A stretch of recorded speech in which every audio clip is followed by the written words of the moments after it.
This is the ordinary meeting of Blue Mountain City Council held on 30th of June in the council chambers in Katoomba. Good evening, councillors, staff and members of the public. Welcome to this ordinary meeting of Blue Mountain City Council. Members of the public are advised that they are not allowed to speak at the council meeting. However, there is an opportunity for the public to register to speak at a public forum up until 7 p.m. on the day of a council meeting. Members of the public are able to submit questions and comments before council meetings through the council website or over the phone, and registrations for tonight have now been closed and received, and the council meeting will be suspended because we do have a speaker to allow for the public forum to occur. The Mayor will advise when that is to occur. The meeting is being live streamed and recorded. As all statements made at this meeting will be recorded, your image and voice may be recognised and other people may be aware that you've attended the meeting. Your continued attendance at this meeting after the statement is made is taken as your consent to your voice being recorded. The recording will be available on Council's website for up to 12 months after the upload date. And I'd appreciate it if this meeting is not recorded by any party other than the Council. Council is not responsible for any statements made by individuals during the meeting, and any defamatory statements or any statements which include personal or confidential information are the sole responsibility of the individual who makes them. The Council's Code of Meeting Practice sets standards of conduct for a council meeting. If any person in attendance at the meeting acts in a disorderly manner, or if a person makes defamatory or unacceptable comments, then the meeting may be interrupted by the Mayor or by me, the Chief Executive Officer, and appropriate action taken. Should the chambers need to be vacated for any reason, I'd appreciate if you'd follow the directions of council staff, and I'd now ask you please to be upstanding for the Mayor. Thank you. Good evening, councillor, staff and members of the public. The City of Blue Mountains is located within the country of the Darug and the Gundungurra peoples. The Blue Mountain City Council recognises that Darug and Gundungurra traditional owners have a continuous and deep connection to their country, and that this is of great cultural significance for Aboriginal people both locally and in the region. For Darug and Gundungurra people, Nura takes in everything within the physical, cultural and spiritual landscape: landforms, waters, air, trees, rocks, plants, animals, foods, medicines, minerals, stories and special places. It includes cultural practice, kinship, knowledge, songs, stories and art, as well as spiritual beings and people, past, present and future. Blue Mountain City Council pays respect to elders past and present, while recognising the strength, capacity and resilience of past and present Aboriginal and Torres Strait Islander people in the region. There's been a lot of talk publicly about acknowledging country in recent times, with some various movements within the Australian political scene. I want to make it clear that while I'm Mayor of the city, we will always acknowledge country or have a welcome to country. Please be seated. I just want to correct something the CEO said. We won't have to have a public forum because, noting that there are no apologies here tonight, I intend to bring item 15 forward now, so we will revert to the old code. So I want a procedural motion that item 15 is dealt with now.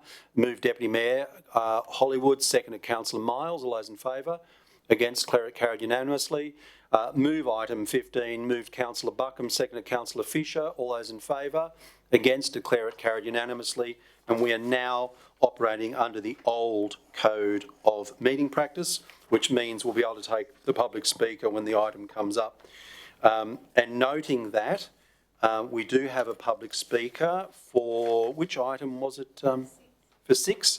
Item 6 is out, so I'll mark that accordingly. Just before I deal with mayoral minutes, I just want to note that items 2, 12 and 14 will be out because we'll need nominations. And while I'm dealing with items that are out, Councillor Fell, did you have any others you want to pull out? Thank you, Mr Mayor. Item 5. Yes, thank you. Councillor Fisher, Councillor Barkham, Councillor Rodrigo, Councillor Miles, Councillor West, Councillor Hollywood, Councillor Hua, Councillor Redshaw? 21. Sure. Councillor Van Opdorp? Councillor Jamieson? Right. All right, so I'll now deal with the other items that will be dealt with in Globo. Can I just note that item number 3, the data centre proposal, is withdrawn because the data centre proposal has been withdrawn. So it's out. We won't need to deal with that tonight. So the following matters will be dealt with in Globo. 7, 8, 9, 10, 11, 13. 16, 6 is pulled out for public speaker. 17, 18, 19, 20, 22, 23, 24, 25, 26, and 27 and 28 are all pulled out. It's a Merrill minute. So I'll go through that again. Items numbers 17, 18, 19, 20. Beg your pardon? Yeah, items number. So the following items are going to be moved in Globo. 7, 8, 9, 10, 11, 13.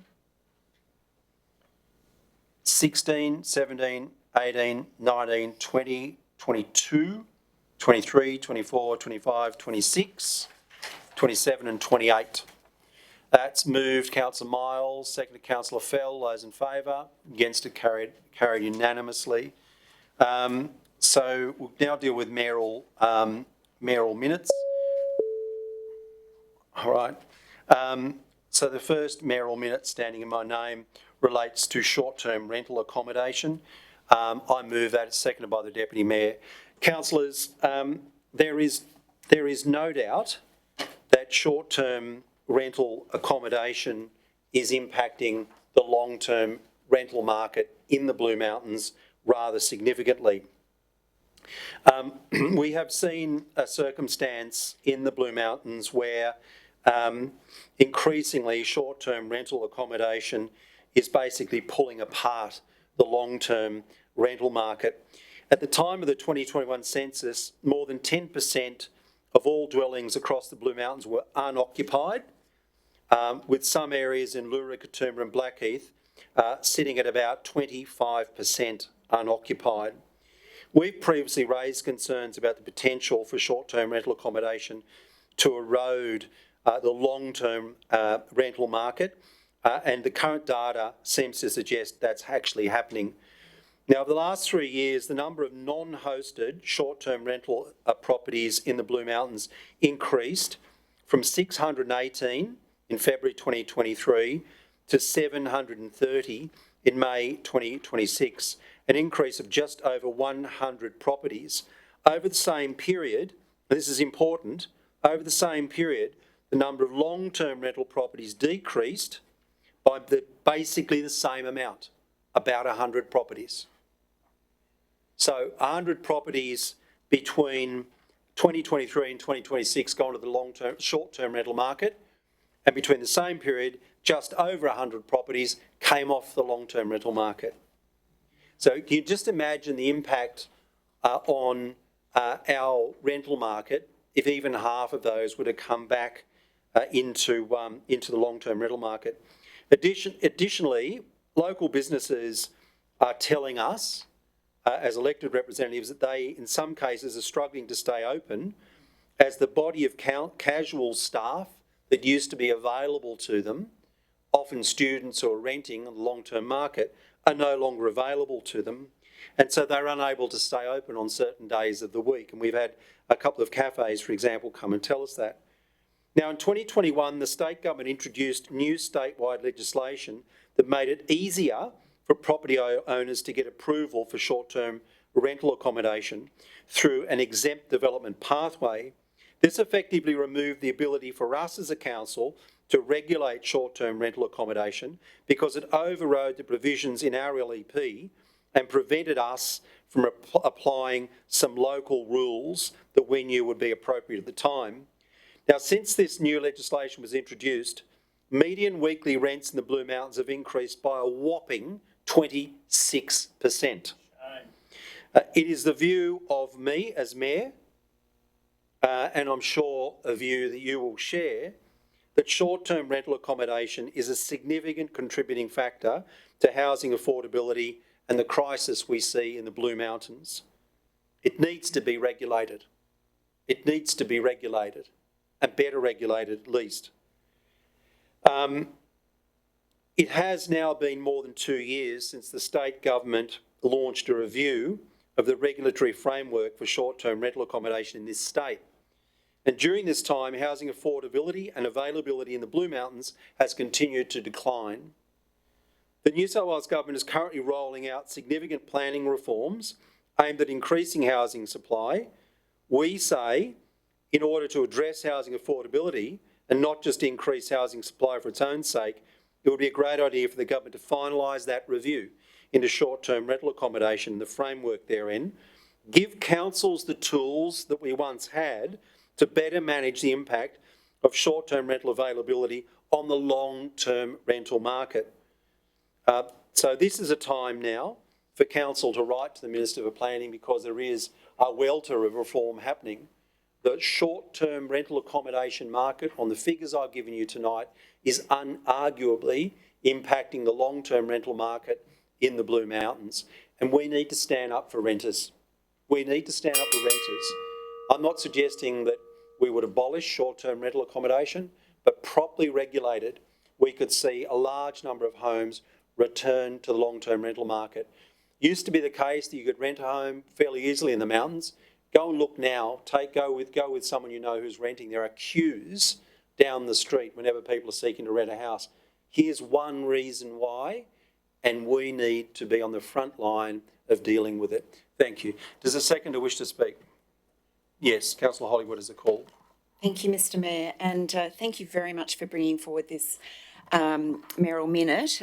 It did come up at the last meeting that I mentioned that this report on the outcomes from the submission had actually not been released for nearly over 2 years. So I think it's really timely that we write to the state government. I wondered, Mr Mayor, whether we could also send the letter maybe as a CC to the Minister for Housing, the Honourable Rose Jackson, MLC. No. No, because we've got an agreed framework with a member of Blue Mountains now that all Cora goes through her. Oh, okay. Because I had heard on the grapevine that Homes New South Wales was now responsible for it, and that it had moved, the responsibility for short-term rentals had moved. We'll suggest that the member does that. Okay. Yep. All right. That's great. I'm sure okay. she'll be fine with it. Yep. Okay. All right. That's fine. I just thought I would ask. Yep. And I would just like to add that short-term rentals in the Blue Mountains, but across many communities where you have, which are also holiday destinations, this is a massive issue. So this is not simply about the Blue Mountains, but it's also about the state government actually providing response to all councils that have been affected by the growing number of short-term rentals as a kind of easy way to make money. And most of the time, as we hear from residents who live in the Blue Mountains, many streets are empty during the week, and that actually impacts on the experience of community. It actually impacts on our shopping, for our retailers, our businesses. And as much as some businesses will say, well, you know, Airbnbs employ cleaners, I can tell you that a family living in the Blue Mountains in a long-term rental adds far more value to our local community, and not just in terms of economics, but also in terms of social value and contributing to schools, to sporting clubs, etc. So it does worry me that there are many streets where people are basically don't have neighbours, that they have people coming in on the weekends, and it's not how we want to build our communities. And we know our community, we know how we would consult with the community if we were given these powers about what's the best way. And I think that that's a really important message as well, that we would actually consult with our community about what is the best way if we were given the powers to regulate. So I commend this motion. Just on item 6, councillors, just note a slight change here. So the first words on point 6 are the council writes to the, and it should read MP for Blue Mountains, and asks her to refer this matter to the Minister for Planning and Public Spaces, John Paul Scully MP, and the Minister for Housing, the Hon. Rose Jackson MLC. So I'll pick that up. Thank you. Any other speakers? One matter before us, I'll put it. All those in favour? Against? Declare it carried unanimously. Minutes of the last meeting. Moved Councillor Fisher, seconded Councillor Fell. All those in favour? Oh, you can't. Moved Councillor Buckham, seconded Councillor Fell. All those in favour? Against? Declare it carried unanimously. Thank you. Item number 2. Firstly, we'll just move the motion, then I'll take nominations. Move the motion in relation to the CEO performance review. It's moved Councillor Fell, seconded Councillor Rodrigo. All those in favour? Against? Declare it carried. Councillor Fell, you have a nomination for Councillor Representative. I do, Mr Mayor. I'd like to nominate Councillor Rodrigo. Seconded Councillor Miles. Any further nominations? Thank you, Mr Mayor. I'd like to nominate Councillor Redshaw. Is that seconded? Councillor Redshaw seconds her own nomination. Can that be done? Can Councillor Redshaw second her own nomination? I'll rule that she can. All right. What we'll do is we'll do it by way of open voting, show of hands. I will, firstly what I'll do, and I'll ask councillors to observe. You got a problem, Councillor? Motion that this is done by show of hands. Move Councillor Buckham, seconded Councillor Fell. All those in favour? Against? Declare it carried. Motion that the Mayor place 2 names in the CEO's hands. The CEO shakes her hands about the Mayor to draw out the order. Moved Councillor Rodrigo, seconded Councillor Miles. All those in favour? Declare it carried unanimously. All right. I'm going to write Sarah. I'm going to write Darren. Very nice and informal. This is Australia. The CEO's hands. I'm going to fold both of them up. Just do it my way. It's easier. Okay, Rosemary, put these in your hands. All right. Now I'll draw out the order of the voting. The order of voting will be, I'll put Darren's name first and Sarah's name second. All right. All those in favour of Darren being on the panel? Councillor Greenhill, Councillor Fisher, Councillor Buckham, Councillor Fell, Councillor Rodrigo, Councillor Miles, Councillor West, Councillor Hollywood, Councillor Van Opdorp, Councillor Jamieson. All those in favour of Councillor Redshaw? Councillors Hoare and Redshaw. Declare Councillor Rodrigo on the panel. So I'll now move that Councillor Rodrigo be the council representative on the panel. It's moved Councillor Fell, seconded Councillor Fisher. All those in favour? Against? Declare Councillor Rodrigo elected. Mayoral minute number 3 is withdrawn. We'll now move to mayoral minute number 4. Councillors, move me, seconded the Deputy Mayor. Councillors, I have written, and you'll see it attached to the Honourable Paul Scully, Minister for Public Spaces, requesting that the Independent Planning Commission be instructed to conduct a public hearing into the State Significant Development Proposal at 142 to 150 Narra Neck Road, Katoomba, in response to the significant public opposition to development as evidenced by 738 objections. Councillors have actually already written the letter, so I need you to back me in for writing it. So for any class of state significant development that attracts more than 50 submissions by way of objection, the proposal is possible for the matter to be dealt with in the way that I've described, with a public hearing. That doesn't decide the matter, but it gives air to the issues that underpinned all of those triggers. It doesn't apply automatically to state significant development through the Housing Delivery Authority pathway, the controversial HDA pathway and its AI history. Nonetheless, the Minister may convene a public hearing into a proposal which would be conducted via the Independent Planning Commission in the public interest. Well, we've had the best part of 1,000 people make submissions. And of those, pretty much all of them, with a couple of exceptions, were against. So I took the step of writing to the Minister because I didn't want to run out of time, and I felt it was important to give our community a further say. 738 submissions, or whatever it is, deserves a public airing. And if the government hasn't got the message yet about how this community feels about the narrow neck development, we can assist them to get it yet again. Well, I'm sure the community will be happy to do it.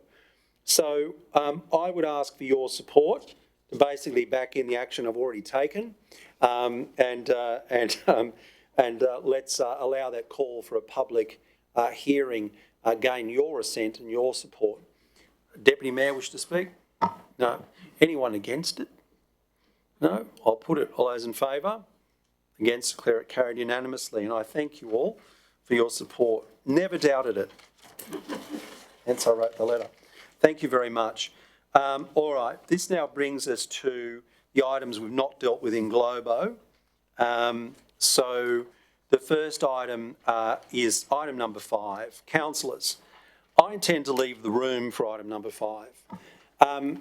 Over 13 years as mayor, I have mostly refused any pay rises. That's because I think the system is a bit difficult where mayors and councillors, unlike federal and state politicians, are independent tribunals. I don't need to be timed on this. Where independent tribunals decide their remuneration, we're asked to. And because over the course of my 13 years, I've largely refused any pay increases based on the fact that it's just very difficult to vote yourself a pay rise.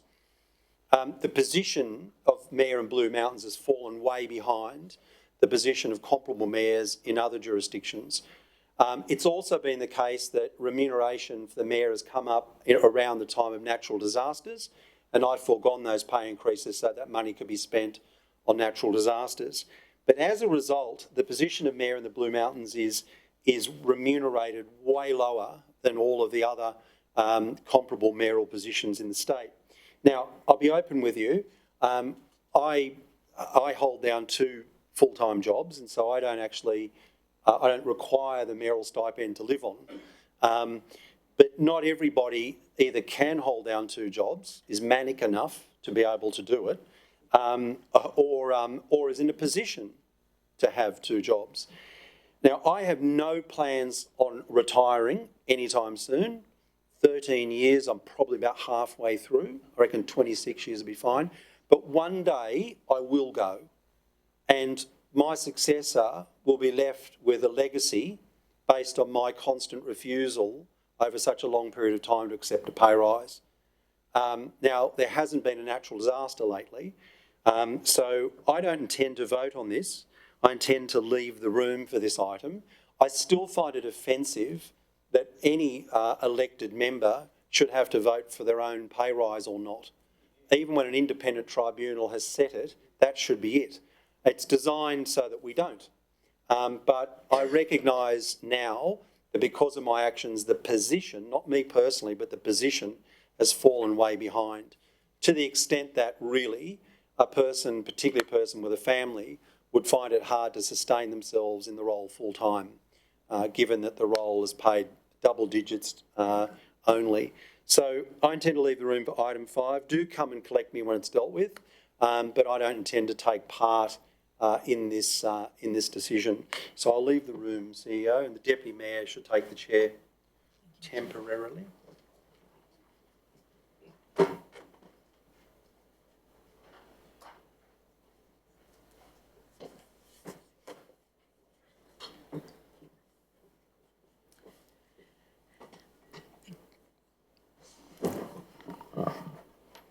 I feel small.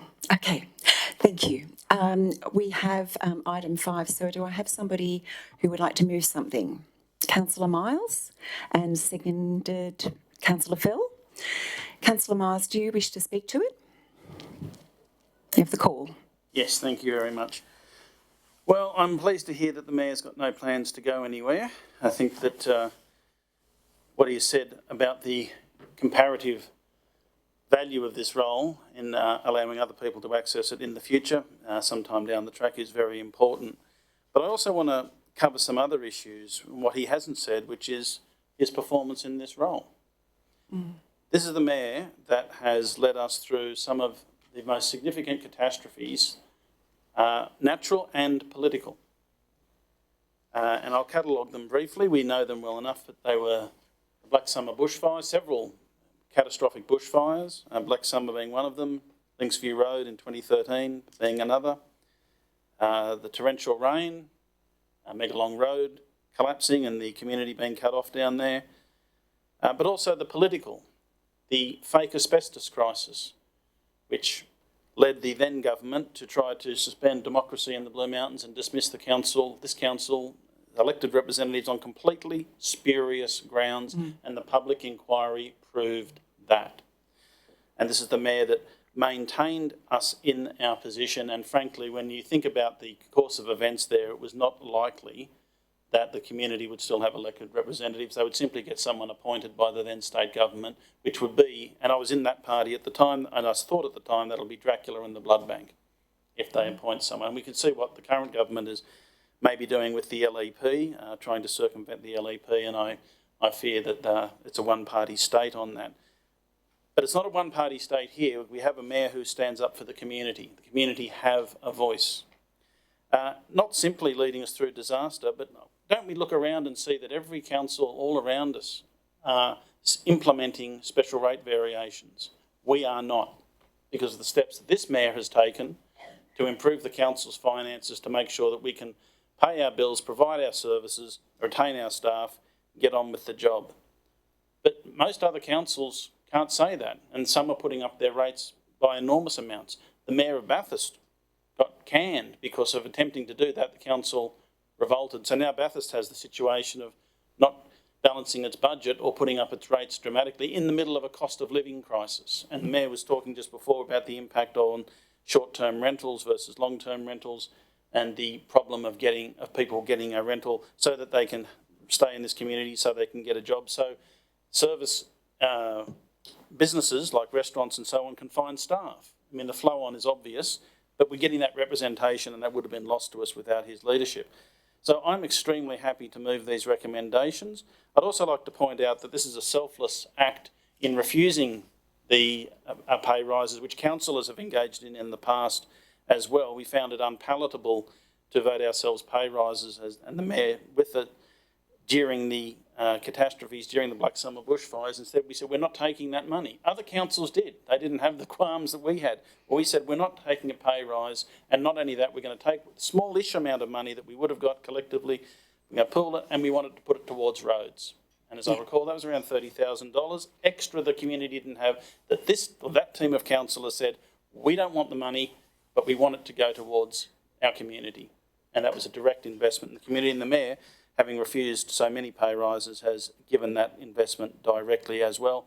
And I think that is really the mark of being a community leader. So I'll leave it at that, and I urge you all to support the recommendations. Thank you, Councillor Miles. Does anybody else wish to speak? Does the seconder wish to speak? I'll speak only very briefly, thank you, Madam Deputy Mayor.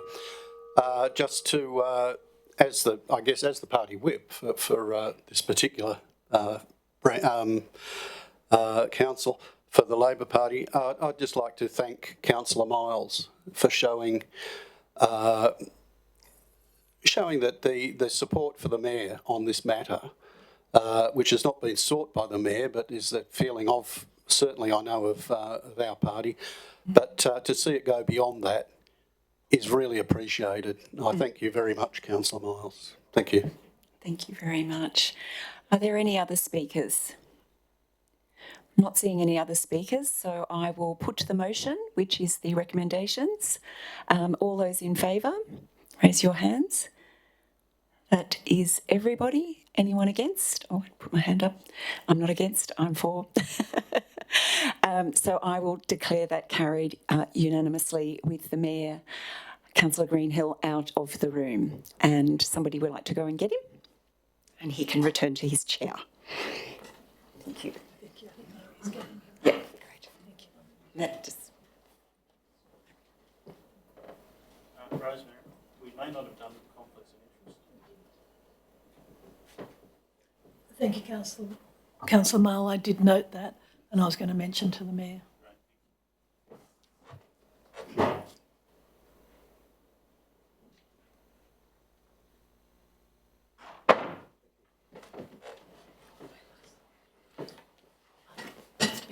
Noted when missed conflicts of interest. Yeah, I know, I got it. Declarations of interest, I didn't deal with those earlier because I was busy fiddling around with item 15. So I take it there are no declarations of interest? No? Good. Okay, thank you. Note that there are none. All right, so we've dealt with item number 5. We have a public speaker for item number 6, and I will just go to that. Eva Johnston. Eva, if you want to take the podium, you've got a hard stop at 3 minutes.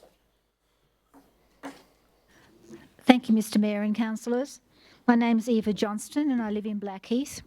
I'm speaking as convener of the Blackheath Area Community Alliance and as secretary of the Blackheath Rhododendron Festival. We fully support applying a stallholder fee of $60 per stall to the Blackheath markets run by All Events, Markets and Festivals and any other commercial organisation. Delaying the application of a fee by 1 year due to the Victoria Pass closure is not fair nor just. It is not All Events, Markets and Festivals who are suffering from the Victoria Pass closure, rather it is the Blackheath businesses that are suffering. Even this last Sunday, the 28th of June, there was a 2-page article and interview in the Sun Herald with 3 of the foundation Blackheath businesses who fear that they may need to close down due to the loss of ongoing business.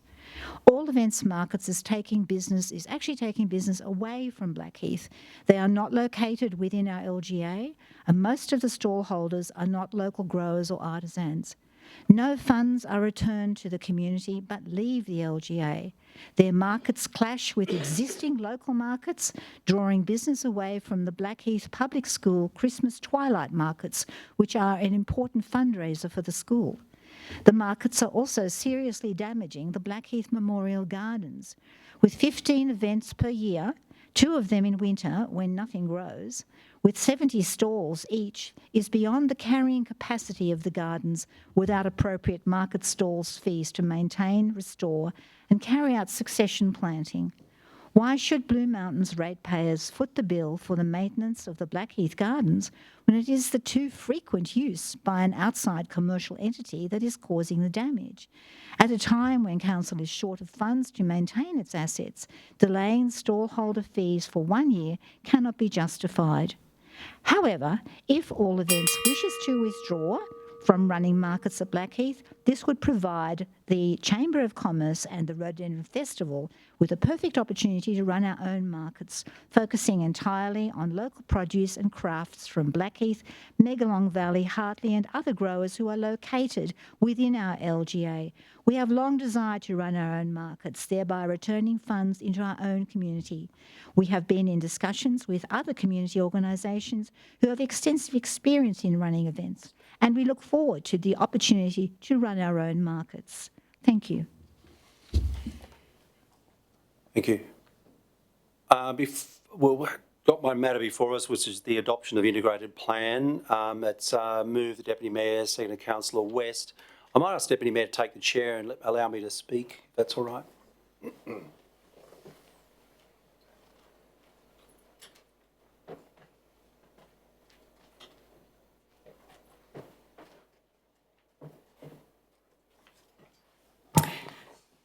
Okay, thank you, Mr Mayor. You have the call. Not since a call to take away a footpath from the residents of Haddon Hill Road have I heard such an assumption as was made tonight. The issue with the Blackheath markets is that the community enjoys them. The issue with the Blackheath markets is that they bring community together. The issue with the Blackheath markets is that you create a community when you bring people together. And so what's missed in the discussion we just heard is the community, the people who speak with their feet and attend in vast numbers every weekend. Those markets are a social positive, an absolute social positive. Now, we're not suggesting that they're not paying an increased fee. All we're saying is that they have a year's notice so that they can gear up for that fee and pay it, because it's quite a jump. And so that's all we're suggesting.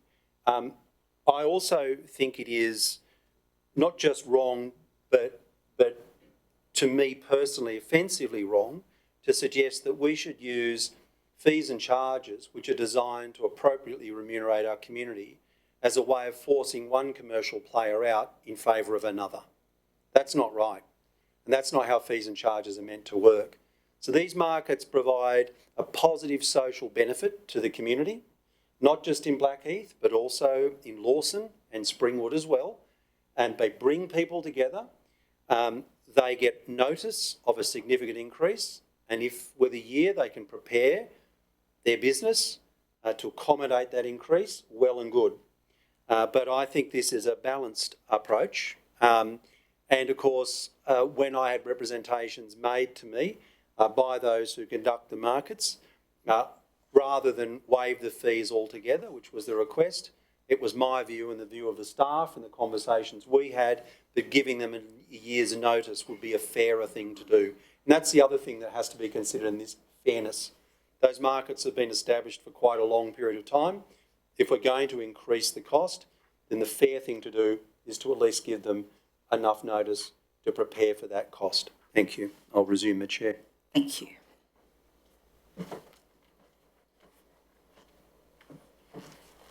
Does anyone else wish to speak?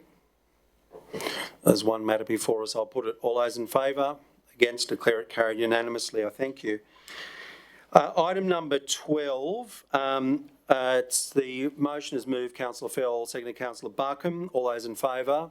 Against? Declare it carried unanimously. Councillor Fell, I believe you had 4 nominations. I have, Mr Mayor, and I would like to nominate Councillor Romola Hollywood. Yep. Councillor Claire West. Yep. Councillor Suzanne Jamieson. Yep. And Councillor Susie Van Opdorp. It's seconded Councillor Rodrigo. Any further nominations? Yes. I'd like to nominate Councillor Hall. Okay. So there are 4 delegates. So what we'll do is we will adjourn for a vote. What I propose to do is I propose to write up 12 ballot papers, and I will put the names in alphabetical order. I'll get a motion to this effect. I will write it up and I will sign each ballot paper, and then I will pass them out and collect them. And I will invite 2 scrutineers to assist in the ballot. I would do it by show of hands, but it'll have to be proportional ballot. What I'll ask you to do is number each square in preference, essentially a 1, a 2, a 3 and a 4 will count as a 1. So that's how it will work. So a motion to that effect, that we have a proportional vote, that the Mayor draws up the ballot papers in alphabetical order. Moved Councillor Rodrigo, seconded Councillor, I know you're running, so I won't put you, Councillor Hollywood, seconded Councillor Buckham. All those in favour? Against? Declare it carried unanimously. Councillors, just attend to your own. Actually, Jasmine, is the photocopier working? Well, then I'll photocopy them. Okay. So.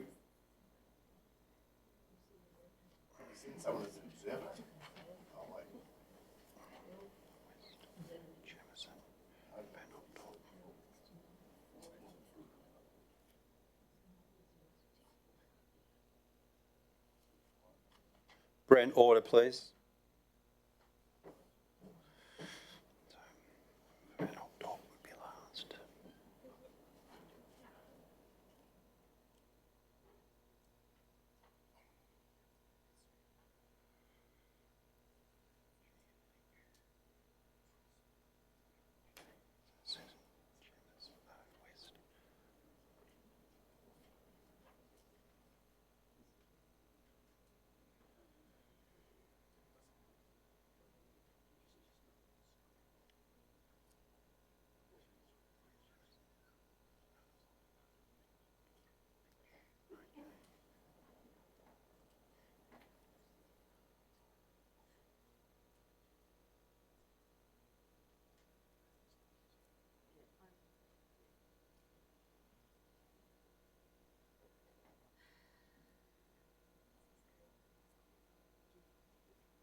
Yes, that's true.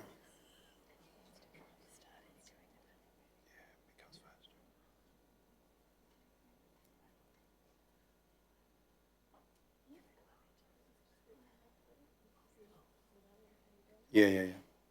There we go. Could I please have 12 copies of that? Thank you.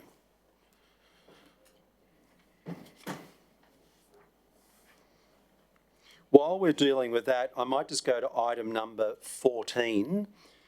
Firstly, I'll get a motion from councillors Fisher and Buckham to move the item. All those in favour? Against? Carried. I have 4 nominations, Sarah Redshaw, Romola Hollywood and Susan Jamieson. Are there any other nominees for Women's Conference? There being none, I'll have those nominations moved. They're moved, Councillor Hoare, and second, is that right? And seconded, Councillor Fell. All those in favour? Against? I declare Councillors Redshaw, Hollywood and Jamieson elected to Women's Conference.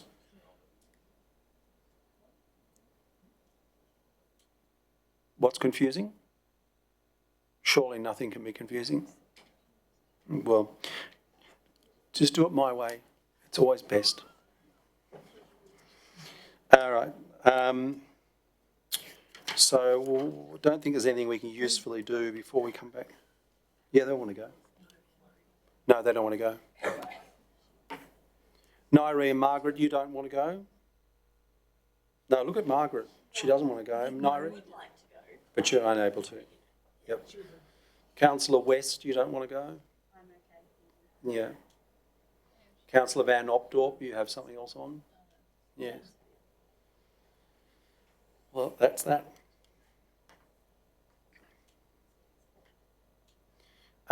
What I might do while we're waiting is I might bring on item 21. Did you want to move it, Councillor Redshaw? We seem to be talking about synthetic surfaces every second meeting. It's moved Councillor Redshaw, seconded Councillor Van Opdorp. Councillor Redshaw has the call. 21. Thank you, Mr Mayor. I'd like to thank the staff for their report on this, and it's really good to know that a lot of the hard courts, tennis and softball and not softball, netball, there are alternatives to PFAS. But I think I just want to note that we still need to be concerned about synthetic turf because in the size of a football field, it still means we have a lot of microplastics going into the environment. So even though there are PFAS forms of synthetic turf, it's still something to be very concerned about, along with the costs and possibilities of it getting impacted by fire and other things. So I just wanted to make note of that. Thank you. All right, thank you. All those in favour? Against? Carried unanimously. All right. So, Jasmine, we've dealt with, I'll take them out. We've dealt with the Women's Conference and we've dealt with, is there 12 here? There's 12 there. Okay. Okay. We've dealt with the Women's Conference and we've dealt with item 21. The Women's Conference, I've given you a list of who was elected. All right, I'm going to hand these out now.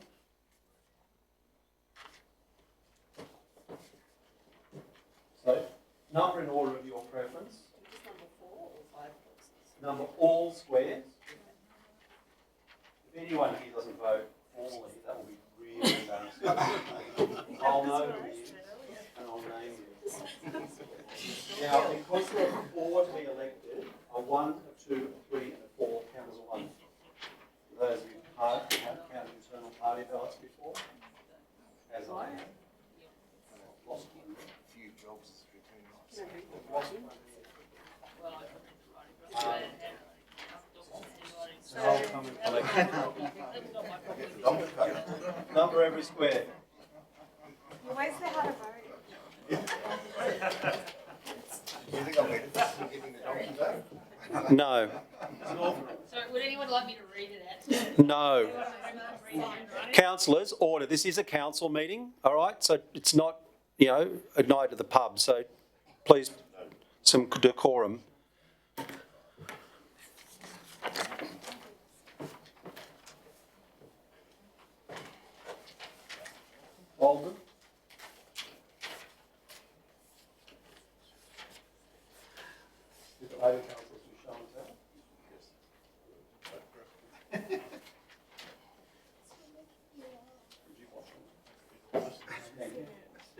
Ron was actually doing show and tell. I was joking. You don't have to. Sleep it twice. Ron was answering something in the right. I've got it. All right. Councillor Redshaw, do you want to be scrutineer? Councillor Rodrigo, do you want to be scrutineer? Yes, Mr. Mayor.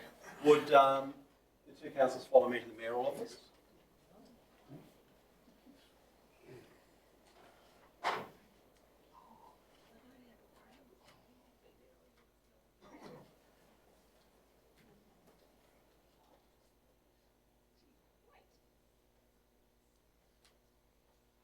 Tally sheet. Tally the votes. So here we are.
No, I never got any.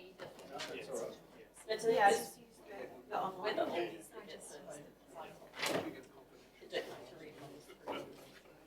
have an iPad, so I have to justify giving you one, yeah.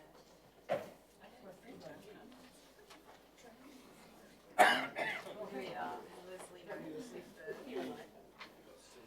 sorry.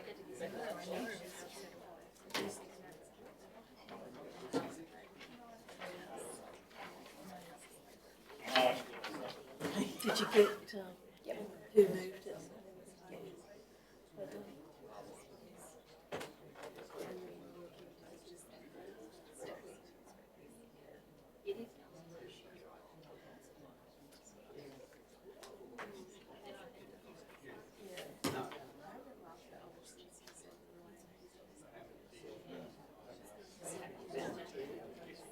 Started saying that was when everyone was you said that first. So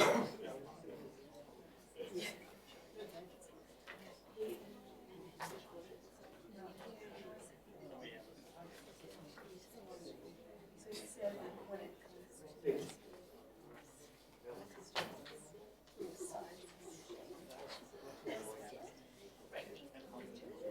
everything says.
Okay, the results are that the delegates will be councillors Hollywood, Jamieson, West and Van Opdorp. Motion to accept that councillors Hollywood, Jamieson, West and Van Opdorp are the delegates. Moved Councillor Miles, seconded Councillor Rodrigo. All those in favour? Against, declare it carried.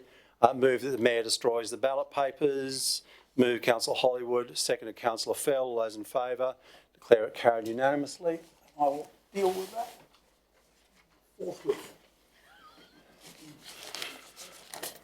Jasmine, would you be able to take these from me and shred them after the meeting? Councillor West, do you want to go home early? Okay, well, if I call you one more time, you will. Thank you, thank you. All right, thank you. We've dealt with items 14 and 21.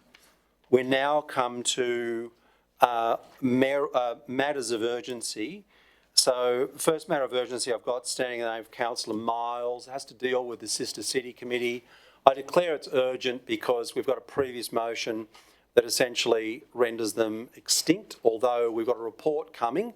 It isn't ready for this meeting, so we need to keep them on life support until then. So that's moved Councillor Miles. Is it seconded? Councillor Fell. And is there a change you'd like to make, CEO? And it will be the September meeting, not the August meeting. We'll make that change to the motion. Is there any opposition? I'll put it. All those in favour? Against, declare it carried unanimously. Thank you. Then the next one we have is a matter of urgency by Councillor Hollywood, seconded by Councillor West, as an action of penance. Councillor Hollywood, I declare this as urgent. It is my practice with urgency motions to just take the mover unless there is opposition. So I will ask you to incorporate in your speech what the motion actually does, high level, and then speak to it. Thank you, Mr. Mayor. And just for the record, I think this is just an internal document, our minutes, but it's ALGA, not ALGWA. It's very confusing, and I can see why it would be confusing. But anyway, it's the Australian Local Government Association.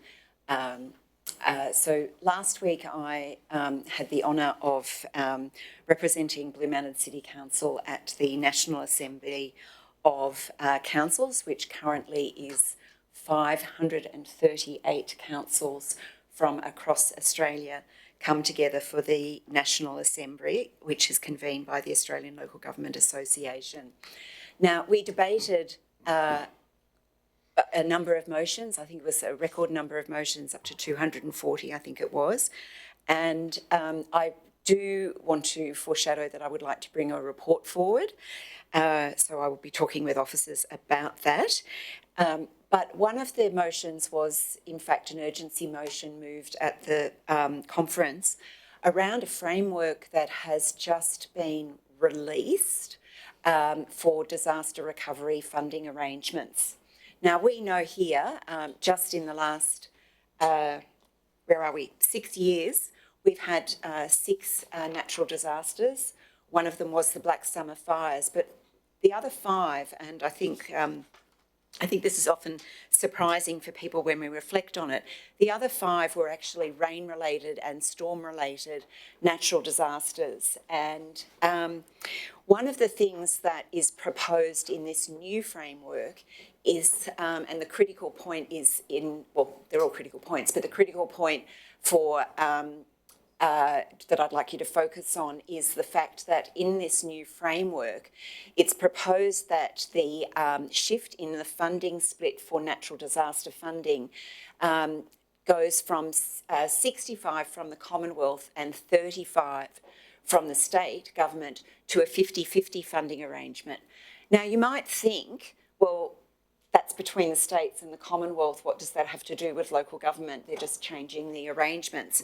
But there is actually very little information about the background to this. It is, it may be coming from reports and inquiries, but in terms of the actual framework, it doesn't explain it. But our concern is that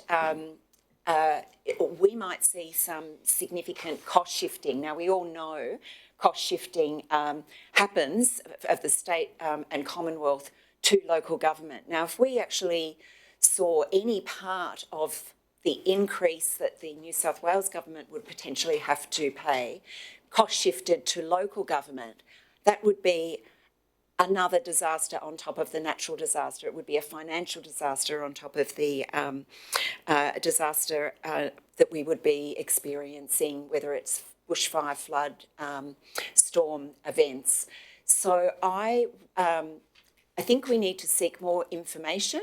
But I think, given that 538 councils came together to move that motion, I would like us to affirm our support for this motion and also write to our state and federal members expressing our concerns, and also to write to our state and national peaks saying that we would be willing to support any participation in consultations. There's no information about the consultations, they just say that they're going to happen. So I think this is something that we really need to watch as a council. Our natural disaster funding is really important to us in terms of our past experience, and we know that we are prone. So I'll leave it there. Thank you, and I hope you support this urgency motion. All right, thank you. Anyone against this? So can I just note that in point 2, the word proposed probably needs a D on the end of it? Thank you. Anyone against this motion? All right, as one matter before us, I'll put it. All those in favour? Against? Carried unanimously. All right, now I believe I have another urgency motion in relation to Winmalee Quarry. Is that correct, Executive Officer? You'll be able to bring that up for me? Yes. Okay. What I might do, I might, this is a motion by Councillor Miles or Councillor Rodrigo. Councillor Rodrigo? Is it yours? Whose motion is it? Daniel's. All right. It's moved by Councillor Miles, seconded by Councillor Rodrigo. Again, my practice with these is only to take another speaker if there's opposition. Councillor Miles, I get you to incorporate into your speech what the motion actually says, and note that Councillor Rodrigo is seconding this. And while I won't take another speech in favour unless there's one against, I'm sure the two councillors will make public statements about the matter together. I know they've worked on it together. Councillor Miles, in saying this is urgent, I'd ask you just to high level just explain what's in the motion and then you can speak to it. Thank you, Mr Mayor. This motion relates to excessive noise caused by mechanical equipment occurring at the quarry at 66 Singles Ridge Road, Winmalee. And this motion seeks to expedite a solution for the residents by doing a number of things, including having a dialogue with the quarry owner directly, which I feel will be beneficial. By way of background, a new owner, the current owner, took over this quarry, I believe, at the start of 2025. And some months ago, councillors, myself and Councillor Rodrigo and Councillor Fell, started to notice on Facebook discussion that there was a great deal of unhappiness about noise emanating from this quarry. And what it transpires is that the owner has brought in a rock hammer, a large mechanical device which is used to smash or mine or harvest the sandstone on this site. Now, I'd like to say this quarry has been on site since at least the 1940s. It's been there a long, long time, and the houses have been all around it, and they've coexisted quite well. But something has changed recently, and whether the quarry's been there a long time or a short time, they don't have the right to inflict excessive noise on the residents. And the residents are very, very clear, the ones that live nearby, the ones that live up to half a kilometre away, that they are being assailed by this noise, particularly when this rock hammer machine is in operation. So what we need to do is to try to expedite this issue. I think the owner, having in the past appeared to be reasonable, they gave out a contact number for a staff member on site, which was welcome news. So that gives me some hope the dialogue might be worthwhile. But I do also want to say that the residents told me that they rang that number and spoke with the member of staff for the quarry on site, and that member of staff told them to F off. And not just once, not used offensive language on a number of occasions. I don't know if that staff member was aware his phone number was being given out or what the circumstances are between the owner and the employee. But I do know that it's not helping to have that method in this process, so we need to do some other things. So I'd like to have the owner have a meeting with the Ward 3 councillors and relevant staff to discuss the issues. I'd like to receive regular updates on this, and I would like the relevant regulatory authorities, the EPA and the resources regulator, to continue to be approached by this council until we can really get a way that people can enjoy peace and quiet in their homes. Because what's happening is that the rock hammer is starting up around 8 o'clock and it can go until the afternoon. And it goes in work hours, but the noise is so overwhelming that residents there are really struggling. And I think it's part of our core business to provide peace and quiet. Councillor Miles, can I just ask you, as you know from history, meetings where council staff and councillors are present together can be fraught and can lead to issues, particularly when the matter's regulatory and councillors may feel they might have to express an opinion that could contradict staff. Could I ask the ward councillors just to be mindful of that in the meeting? Because this is normally I wouldn't support a staff and councillors being at one meeting together because of matters that have occurred in the past. So I would ask that the councillors in attending that meeting be mindful of the position the staff are in, be mindful not to contradict or be seen to be putting pressure on our regulatory staff in that meeting. My suggestion would be that during the meeting where staff are present, councillors remain silent, and perhaps staff leave the meeting and then councillors can engage in a conversation with the community or the owner thereafter. But that if councillors have views that are somewhat contradictory to the staff, they not be expressed in the presence of the staff. Just ask the director, would that, do you think, assist you? Mindful of the position your team could be put in. Yeah, thanks, Mr. Mayor. This is, a regulatory exchange with the operators of the quarry, and so in that regulatory environment, the proposal you put forward, which is the staff can meet with the operators and then the councillors would it alleviate that tension that could arise in the regulatory environment? Yeah, thank you. So council's okay with that proposal? Yep, all right. Yes, absolutely. Yep, all right. And if you do engage in a conversation with the quarry owners after the staff leave, just be clear that the regulatory authority is the staff, not the councillors, yes? Okay, thank you. I just don't want to put our staff in a difficult position, so we're all good with that? Thank you. Any opposition to this? There being no opposition, there's one matter before us. I'll put it. All those in favour? Against, declare it carried unanimously. And Councillor Rodrigo, I note your strong support for this, and you and Councillor Miles might make a public statement of your own after this resolution's dealt with. This is not a matter that I'll be putting out a public statement on, so you're at liberty to do so on that basis under the code. All right, we have, I think, come to the end of business. CEO, any further business? Ms Cooper, any further business? All right, Councillor Rodrigo moves closure of the meeting. It's seconded Councillor Fell. Councillor Rodrigo, I believe you wish to speak to the closure of the meeting. Thank you, Mr. Mayor, and I'd like to acknowledge the presence in the chamber of Deputy Group Captain Peter Bennett, his wonderful family, and my colleagues from Katoombalura RFS. Mr. Mayor, it is my privilege to rise this evening to speak in honour of a good friend, Deputy Group Captain Peter Bennett. On the 8th of June, Peter was named on the King's Birthday Honours and awarded the Australian Fire Service Medal for his staggering 51 years of service to the New South Wales RFS and the Blue Mountains community. The AFSM is a national award issued by the Governor-General and is considered the highest fire-specific service honour in Australia. Having known Peter for 31 years, I can say with full confidence that no one is more deserving of this recognition. The official record shows Peter joining Katoombalura Bushfire Brigade in 1974, but Peter actually tackled his very first bushfire when he was just 3 years old. Peter spotted the fire and told Dad Kevin, who was dubious to say the least. But after spotting the fire too, Kevin headed down with Peter to tackle it with boots and branches. When the fire got the better of him, Kevin told Peter, "Run to your mum, tell her to call the fire brigade and don't stop." Peter lost a shoe, but he made it to mum, and the fire was successfully extinguished. From this point, Peter was heavily involved in the brigade long before he became an official member at 16.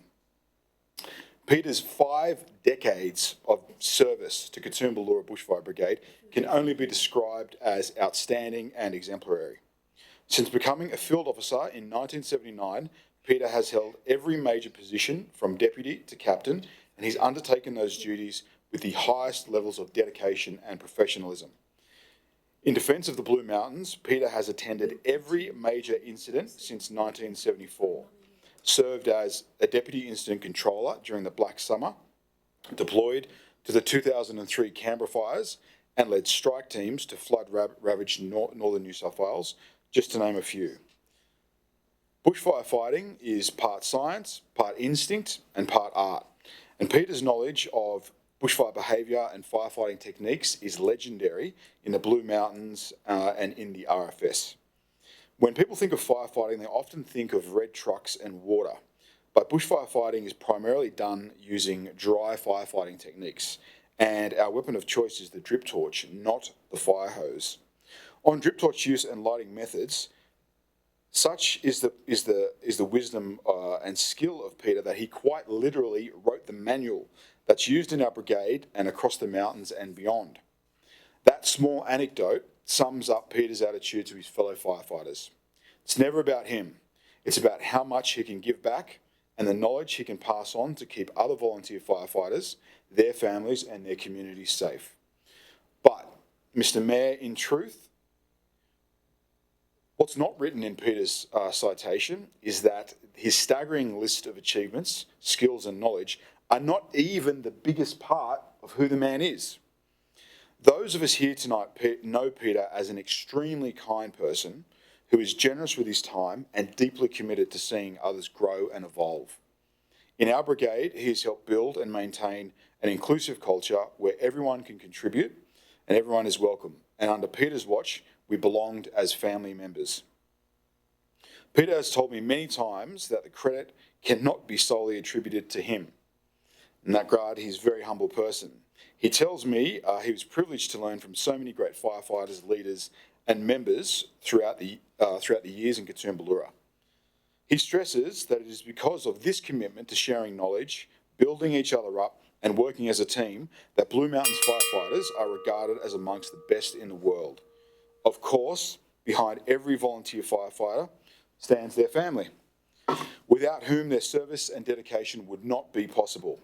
I want to publicly acknowledge Peter's wonderful family here tonight, his mother Anne, who still bakes our Christmas ham for our brigade parties, his wonderful daughters, as well as his father Kevin, late father Kevin, who trained me, and Uncle Graham, who was a Katoomba captain, as well as Peter's daughter, Sam Bennett, who was the brigade's very first female deputy captain and who paved the way for many women who came after her.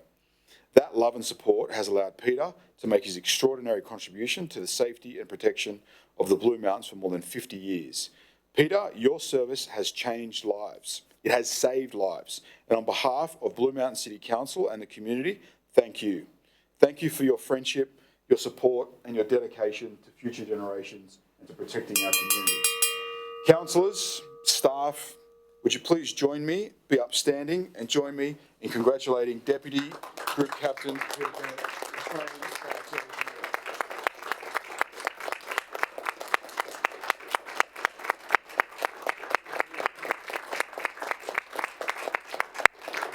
Thank you very much.